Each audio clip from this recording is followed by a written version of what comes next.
patrons to this month's terrain tutorial. On this month's tutorial, we're going to be preparing an arid or Martian type landscape. On this specific tutorial, we're not going to focus on shaping or creating the cork base that you see now. However, if you refer back to last month's tutorial, I showed you how to cut and shave the cork. What we are going to do is we're going to focus on how to build in other features around this existing cork base, specifically how to work with the bark, how to add some crusty or arid landscape, how to incorporate some stones, and then finally we're going to top it off with some arid temperate grasses that just will finish the piece off. It's optional whether to add those, however I think in the end it gives it a much more lush feel and takes away a little bit from the arid landscape. The focal point of this piece is certainly going to be surrounding the use of the pine bark nuggets. These pine bark nuggets are a naturally occurring element. You can find them in nature, local landscaping stores, or perhaps even around your own yard. One of the important things to note is that these need to be clean, and by clean I just mean free of detritus or bugs. You want to make sure that they're left out to dry. You can bake them in the oven if you want to really make sure all the bacteria is killed off, but the main thing is you need to make sure that all the moisture has been removed from the nuggets. The last thing you want to have is any moisture seeping into the substrate or surrounding terrain elements.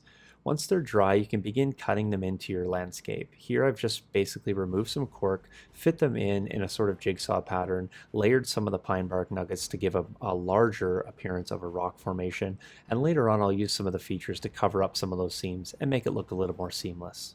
For this project, we're going to continue our use of the GW line. In this case, we're going to be using the Citadel Martian Iron Crust. I like this technical paste because it works very similar to products I'm familiar with like Vallejo pastes. The Martian Iron Crust has a very distinct red rust color, and it's going to be very nice to capture that arid landscape that we're looking for. We're going to be using two technical pastes on this one project, and we're almost going to be dividing it into two halves. This lower portion that's sort of carved out from the upper level is going to have a much more baked, cracked appearance, while the top is going to be a little bit more sun-baked, flattened, and have much more subtle cracks in it. This paste is very easy to apply directly from the bottle using a brush. Again, don't use one of your finest brushes to do so. You simply remove it from the bottle and you start spreading it out. You're going to notice right away that it has a very thick texture. Although you do want to apply it quite thick, you do want to make sure that you also evenly spread it out. The thicker it is, the longer it's going to take to crack, and potentially the more subtle the cracks. If you have a nice even coat, again, not too thick, not too thin, you're going to get some very large, distinct cracks, which is what we're looking for, while not having it delaminate from the base itself. It's quite important here as well that you make sure that you smooth it out with the existing landscape. You don't want to have too many divots or too many pockets. You want to make sure that it smooths over the rough cuts that you've made in the cork. So we're now ready to apply our secondary layer of technical paint. I wanted to point out here that the bottom iron crust is still drying. You can see the saturation of the moisture still in it, and you'll know it's starting to dry when you start to see some cracks. Don't be alarmed by these cracks, as it's perfectly normal and is actually the look we're hoping to achieve. We're now going to transition to the upper portion of the cork base. We want to have this to be a little bit more subtle, but again tie in the color to the lower portion. For this, again, we're going to be using a technical paint, and again in the Citadel range, we're going to be using Martian Iron Earth. This is a much thinner paste, and you can see here on the stick how thin it is.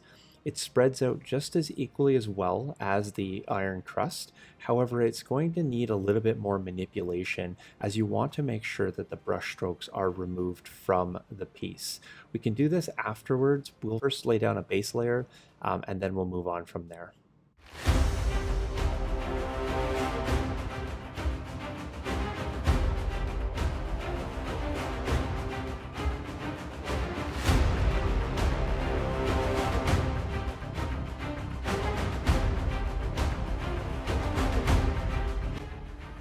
Once you finish the initial application of both the iron crust as well as the iron earth, you'll want to come back in and visit it with your brush again. Again, I'm going to use the same brush for this step, and it's really important.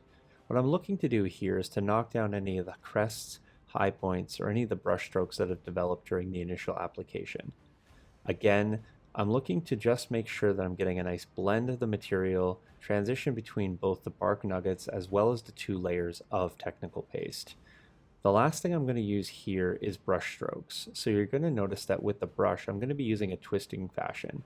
This is going to allow me to not only eliminate things, but also make sure that I keep the lamination between the technical paste as well as the cork substrate. It's really important that you do this when there is still some moisture and that the material hasn't had too much time to dry. Again, if you have it at too dry of a stage, you're going to see some delamination, and that's going to defeat the purpose of getting this nice even spread layer. I'm just working around the outside here, making sure that I take out any of the high points that I see. Again, not a full application. I'm not trying to brush the entire thing over again. I am looking to press any of the technical paste into any of the ridges, smooth that transition between both bark nugget as well as the pastes, and again, just moving and manipulating any of the pockets or any areas that I think are too thick or areas that perhaps were too thin that I'd like to reapply some of the material. I'm not adding or subtracting a lot of material here, although if you do need to apply some additional paste, that's perfectly fine to do so as it hasn't dried that much. Now that we've given this the overnight to dry, we can begin moving on with the next stages. First and foremost, you're going to notice that the lower portion has some significant cracks in it. Definitely has that arid type feel. The upper portion, although more subtle, has that scale-like appearance of that dried, packed earth. There's a couple unsightly cracks that I didn't really like where they developed, but we're going to use some other features to cover those over. What we want to do now is we want to start building the transition and start creating a little bit more of a rocky, alien-esque type feel. For this, what we're going to do is we're going to be using 3 scales of stone. The stones are going to be applied in various methods, starting with the largest stones. These stones are simply going to be applied using some weld bond glue. We're not going to dilute this glue at this stage. We're just going to take the larger stones, we're going to apply a little bit of glue to the back, and we're going to place them in some strategic locations. The rhyme or reason or the pattern or the narrative behind how you place your stones is up to you. There's no tried and true method to this. If it looks good, feels good, it probably will look good in the end. Just apply a little bit of glue on the end, place it on the platform, and carry on. Rinse and repeat for as many stones as you like. Again, no pattern, no rhyme, no reason. I would caution against using too many of the large stones, as you're going to want to gradually increase the quantity as you decrease the diameter or size of the stone. You'll see that I do that method over the next few stages. We're going to speed this up, but as I said, we're just simply using a degrading variable size of the stone, increasing the quantity, and again, just applying it however you want.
Now that you've carefully placed all your rocks, we're going to want to make sure that we cement them in. For this, we're going to be using a 50% weld bond solution to 50% scenic cement. If you don't have a scenic cement and you'd like to use water, you can. I would just increase the ratio of weld bond to water, making it a little bit thicker. The waters tend to be a little bit thinner and doesn't have an adhesive. The scenic cement has that advantage as it is also an adhesive, as well as having a wicking agent. You're going to notice here that I'm pooling up the solution over the rocks, letting it flow over the rocks, and then ultimately bonding to the paste. I'm going to do 2 layers of this. You're only going to see 1 layer on camera, but when this is dry, I'm going to come back and saturate the entirety of the base, including the rocks once again. This will certainly put a little bit of a sheen on the rocks, but we're going to knock that down with a matte coat. Ultimately, what we're looking for is a strong adherence between the very small surface area of the stones and the substrate. This is also going to run through the cracks of the paste and then adhere it to the cork even better. Sometimes this paste, if it's done very thinly, can have a little bit of a flaking problem. In this case, this is going to really help combat that. Should you have any issues, this should take care of it. You're also going to notice that I'm flooding over the stones and making sure that I'm not floating them. You don't want to move around your stones too much because you've already manipulated them into the location that you want. Not every one of your stones is likely to adhere on this first layer, so be prepared to lose a little bit of stones. You're also noticing here what I'm doing is taking a little bit of paper towel and I'm soaking up any excess. I don't want the weld bond to pool in the sense that it's going to create kind of a puddling effect. I really want to take up as much as I can, leaving only the surface of the stone adhering to the substrate. The second layer, you can certainly be a little bit more liberal and you'll flood the entirety of the surface, but at that point, you're going to make sure that your rocks are strongly adhered. This is just a technique that I like to use. If you apply it with a syringe or something similar, you can be a little bit more precise than simply dribbling it on with a paintbrush. It's ultimately up to you. You can experiment, but the paper towel acting as a sponge is a really simple technique to clean up any messes that you have. Now, having had an opportunity to dry overnight, we're going to move on with the next step. You're going to notice not only are the rocks solidified, but there's a distinct sheen about the rocks. This is just built up from the subsequent layers of weld bond. We'll take care of that in a future step with the subsequent layer of matte varnish. What we're going to do is apply this Reikland Flesh Shade again from the Citadel line. This reddish brown tinge is just going to dull down not only the existing red surface, but also the surrounding rocks, knocking down some of the grays and browns in there to a little bit more of a muted, even tone. To apply this is quite simple. Just take a nice flat brush, brush it over the entirety of the surface, including the stones. Just be careful not to let this pool. Although pooling itself is not going to look terrible, we don't really want to fill in any of the large recesses. We're going to actually bring those up, and we don't want any dark, distinct cracks or lines within the arid soil. So I'm just very careful to make sure that I move this out. If I feel there's any pooling, I'll soak it up and then redistribute it over the entirety of the base. As I said, the process is quite simple. Just give it a nice coat, let it dry, and then we'll come back with the next step. The pine bark itself is also going to get a layer of the flesh wash. This is a unique process and really is going to give a distinct look to the pine bark itself and really start to sell that rock-like feel. The density of the pine bark itself is really going to help play with the variation and the density of which the shade is going to show through. Although it's going to go on very shiny and dark at first, it will subsequently dry and give much more soft and muted tones. Not only that, it's going to add a distinct variation to the stone and really start to sell that solidified look of the pieces that we've put into this conglomeration. It's going to take several hours for this to happen, so just be patient and allow the process to occur. Having spent some time on the rock, we're now going to turn our attention back to the base. For this step, we're going to be adding some burnt sienna pigment by Vallejo. If you're unfamiliar with pigments, I do suggest maybe doing a little bit of research on pigment application, although I'm going to give you some quick tips here. A lot of times you'll see people put pigment down with pigment fixer, and although I do use that and will use that later in the tutorial, for this particular step I'm not using any pigment fixer. You're noticing here that I've decanted some pigment into the lid and I'm just generally brushing it over the base. I'm allowing it to build up in the recesses and around the rocks while spreading it a little bit more thinly on the open spaces. I want it to have a chalky appearance and I want it to make it look like dust blown over the surface. So naturally having a non-uniform formation is perfectly fine. I'm going to try to keep a little bit off the main rocks just because I don't want the dust to have blown that high. However, I do have no issues covering some of the smaller rocks, and in fact I'm purposely laying it on there just to show that they've kind of been blended in or blended or blown with the sand. Tapping the pigment off here is just making sure that I'm getting a little bit of the excess material off. I don't want to have it coming off and blowing around on the piece non-controlled, and so I'm just tapping it off as I see fit. Come in and brush the stones as liberally as you want, and in fact I'm going to use a larger brush off camera just to take off the excess and blend it a little bit more. You can be pretty liberal with this, as I said. There's no real right or wrong application, and we will seal this in with a matte sealer afterwards, and this is the reason we can avoid pigment fixer at this stage. Sticking with the use of pigments, we're going to turn our attention away from the base and more towards the pine bark. Our focus now is to really make all these separate units look like one cohesive unit or one cohesive rock. For this, what we're going to do is we're going to come in with another pigment, in this case a rich brown, known as burnt umber in the Vallejo pigment range. We're going to be applying this in much the same way as we already put pigment down. However, we're going to be concentrating it a little bit differently, and we're going to be using the concentration for a slightly different purpose. Here, instead of trying to tie in the wind-blown look, what we're really doing is trying to solidify and fill the cracks and the crevices between the separate pieces. We want to use the burnt umber to accentuate the cracks and create natural shadows and highlights. We're going to be brushing over the entirety of the rock, but you can see that I go quite quickly over the flats and generally push it into the crevices. It seems a little counterintuitive to spend so much time highlighting the stone only to mute it down with this pigment layer, but when we get to the subsequent pigment layer, we're going to bring that highlight back up, and you're going to see when we finally fix this all together, we have some nice natural highlights, variations, and colors within the stone. This is the liberal application here, and you'll notice that some of it's falling and flaking off to the bottom layer. I actually have no issue with that, as I want to create some shadow on that overhang anyway. You'll notice in a minute that I'm going to tap off some and then come in with a really large brush. My apologies for my hand getting in the way on occasion here. It's a little tough to work that closely to the camera. Brushing off the excess does one of two things. It really loosens up any of the stuff that wasn't sticking. It'll let me highlight any areas I need to go back and apply. And you're going to notice when I get to the pigment fixing stage, I'm actually going to dump quite a bit of pigment into the recesses and then pile some of the subsequent pigment up. You can go over this as many times as you wish. However, you want to make sure that you're focusing primarily on the rock so that you're not taking away the base layer that you've already done the pigment work with. I just wanted to spend a second talking about Pigment Fixer or Pigment Binder. If you're referring to Vallejo, then they use a pigment binder. AK Interactive has something called a pigment fixer. It's an enamel fluid. I tend to use the enamel fluid typically on really porous surfaces. I find that it penetrates a lot quicker and dissipates and doesn't necessarily sit on the surface. So for the wood, I've just chosen to use this. You can certainly use other ones. Some people just use a spray. Some people don't adhese their pigments at all. I do highly recommend doing some sort of adhesion, and I'm actually going to do a pigment fixer followed by a matte overcoat just to make sure that this is nice and locked in. So I'm going to be applying the fixer coming up, and what I'm going to do is concentrate it primarily right on those recesses, and you'll see that in a second when we get to the application. So I'm just taking the pigment fixer, and you'll notice here that I'm actually applying it first before I'm doing any of the pigment.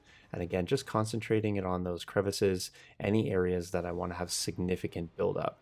It doesn't preclude me from putting it over the entirety of the rock to lock in the other pigment, which I will do, but I just want to make sure that I get a heavy saturation in those locations so I can pinpoint the exact buildup that I'm looking for before I do a more widespread application and brush the pigment over the entirety of the surface.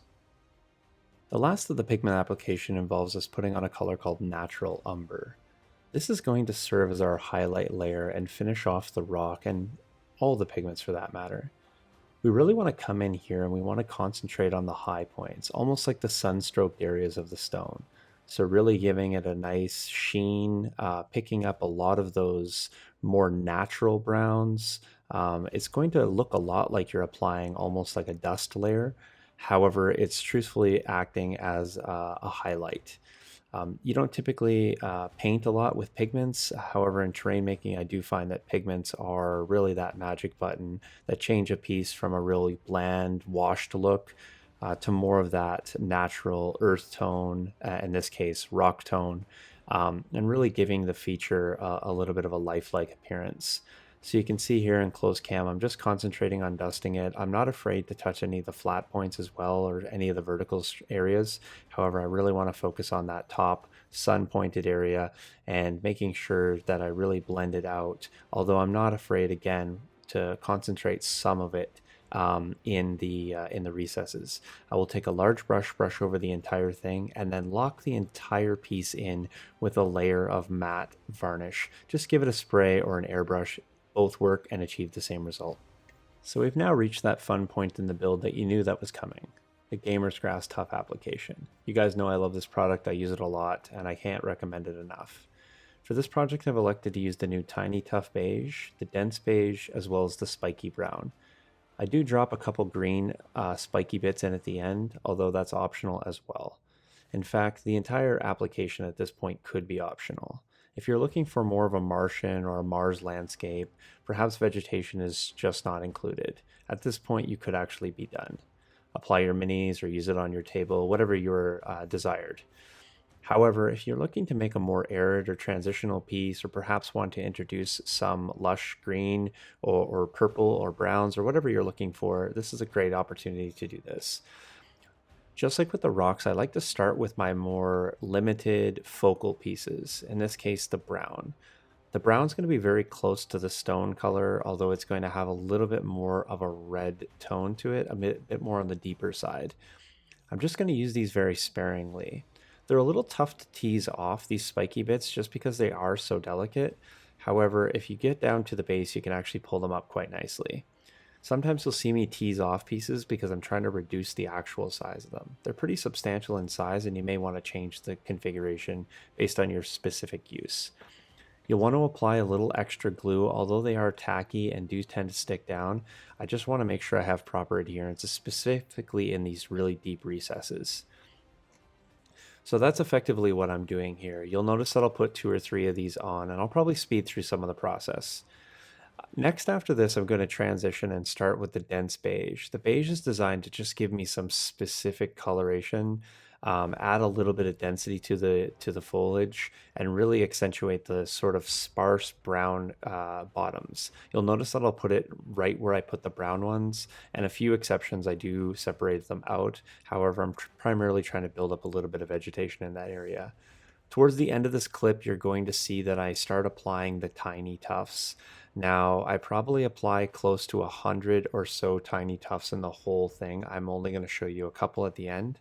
However, the tiny tufts are a really unique piece, and the fact that I think that they're usable across a variety of scales, and something that's been missing specifically from the tuft world for a long time, so I'm really happy to see these. These tiny tufts work really, really well around the small rocks, and you'll see that I was able to almost pick up a small gradient within the foliage as it transitioned into the very arid, flat portion. I stayed away from that area entirely with vegetation because I really wanted to accentuate the fact that that was very cracked and dry earth with very little ability to sustain any sort of life or vegetation. The application process is entirely up to you. Like I said, color choice, placement, there is no real rhyme or reason. However, I would say that this stage is one of those pieces that really tends to lend to the narrative. How dense or where you wanted a particular plant, or the reason that a plant was growing a particular way or orientation, or even the color choice that you use, all can play to your narrative. If you have a particular basing style or theme, or perhaps this is just one small piece to a larger terrain set, all those things can play in. With this piece being a sample piece and really for tutorial purposes, I was just having a lot of fun with this piece. I went quite dense on the foliage. The vegetation is to my taste. However, you, as I said, may choose to add, subtract, remove, or even emulate this particular style.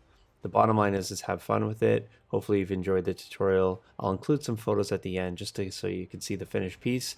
And I look forward to seeing your products or what you come up with, or even your applications to some of the techniques that you learned. Thanks for watching, and I'll catch you guys in next month's tutorial. Cheers.